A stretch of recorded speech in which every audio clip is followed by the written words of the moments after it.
السلام عليكم ورحمة الله وبركاته. النهاردة بقى يا حبيبي هنعمل مع بعض فرخة محشية طبعا بالتوابل في الكيس الحراري. حاجة جميلة كده بقى وايه مختلفة. طبعا الفرخة هي طلعت من الفرن، بس الكيس لسه بقى سخنة مولعة مش عارفة امسكها. بحاول بقى ان انا اوريها لكم عشان تشوفوها عاملة ازاي. ما شاء الله عليها، مستوية بقى وطرية كده وسايحة وحاجة جنين.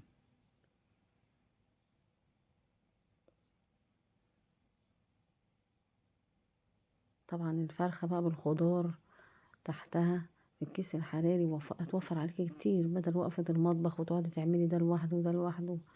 لا، حاجة فعلا جميلة ما شاء الله، جربوها. احنا قطعناها بس شوفوا بقى الجمال والحلاوة. مش عارفة امسكها عشان سخنة مولعة لسه خارجة من الفرن حالا. طبعا ما بتاخدش حاجة، هي تتبل وتعملي الخضار وتحطي تحتها في الكيس الحراري وتقفليه وتحطيه في الفرن. خلاص يلا بينا مع بعض نشوف كده اهو. بسم الله الرحمن الرحيم. طب هنبدأ اهو. طبعا هنجيب البصل، 3 بصلات، وهنقطعهم طرنشات. طبعا انا مقطعه جنبها اهوت البطاطس مع الطماطم مع الفلفل عشان الوقت.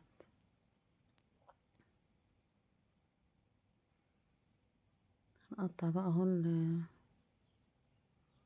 البصل طرنشات ال3 كلهم.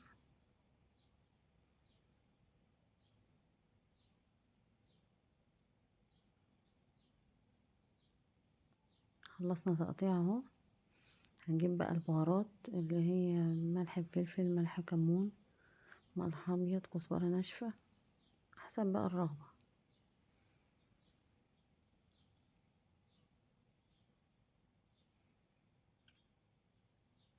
طبعا هنعملهم مع بعض بقى كلهم وبعدين قرنفل وشويه قرفه. طبعا عشان الخلطة بقى تبقى جميلة زي المطاعم بالظبط.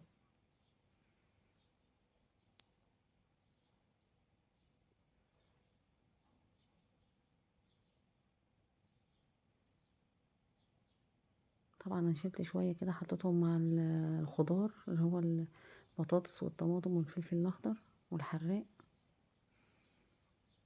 هنجيب بقى الفرخة عشان نحشيها البصل.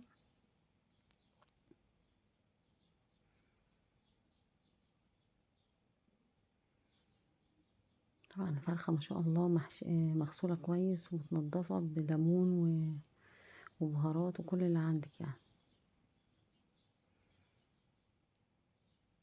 ليمون وخل وطحينة لو عندك وعايزة تحطي.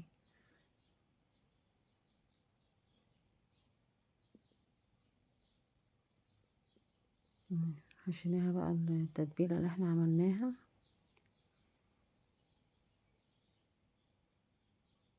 هنجيب بقى الكيس الحراري، اكيد هنروح نجيب الكيس الحراري ونفتحه عشان نحط فيه الخضار وبعدين الفرخة. طبعا احنا مولعين الفرن من قبلها بنص ساعة. جبنا الكيس الحراري اهو فتحناه. نحط فيه الخضار الاول تحت نرصه وبعدين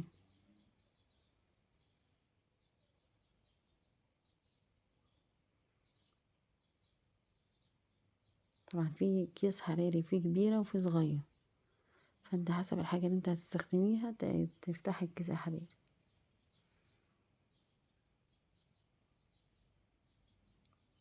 طبعا حاجة مختلفة وسهلة جدا وبسيطة، مش هتاخد منك وقت خالص، 5 دقايق وتحطها في الفرن وخلاص على كده اهو. رصينا الخضار تحت البطاطس والطماطم والبصل. وطبعا قبل ما نحطهم احنا حاطين عليهم بصل وزودناهم بملح وحاجات يعني ظبطناهم. وادي الفرخة اهي وخلصنا وحطينا بقى في الاخر شوية زيت كده فوق الوش، معلقة زيت وهنقفل.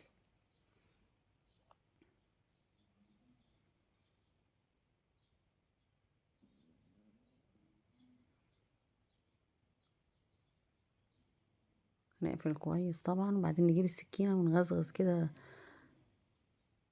من فوق كده، حاجة بسيطة كده عشان الهوا طبعا يطلع منها والدخانة وتستوي كويس. طبعا احنا في الاول هنحطها في الصينية وهندخلها في الفرن تحت، ونحط فيها كوباية مية. الصينية نحط في قعرها كوباية مية عشان تستوي كويس وتبقى حلوة. ادي في الفرن اهو تحت على الصاج، وبعد نص ساعة نطلعها فوق على الشبكة، والهنا والشفا. احلى فرخ اهي، شايفين ما شاء الله. مش عارفة امسكها طبعا بايديا، كيس مولع. انا بحاول اعمل بالسكينة عشان يبقى بعيد.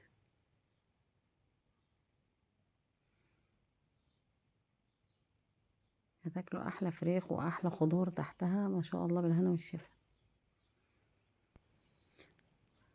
بالهنا والشفا بقى. هتشوفوا بقى ما شاء الله اهو، انا ماسكة السكينة ما شاء الله، شايفين.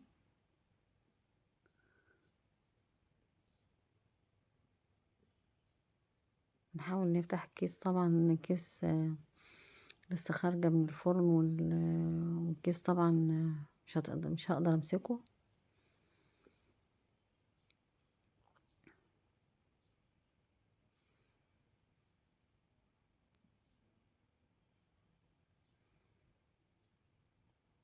سخنة طبعا، سخنة سخنة يعني، بس مش عارفة امسكها بايديا خالص. اهي ما شاء الله، فراخ مستوية وسايحة وجميلة، مش عارفة امسكها. بألف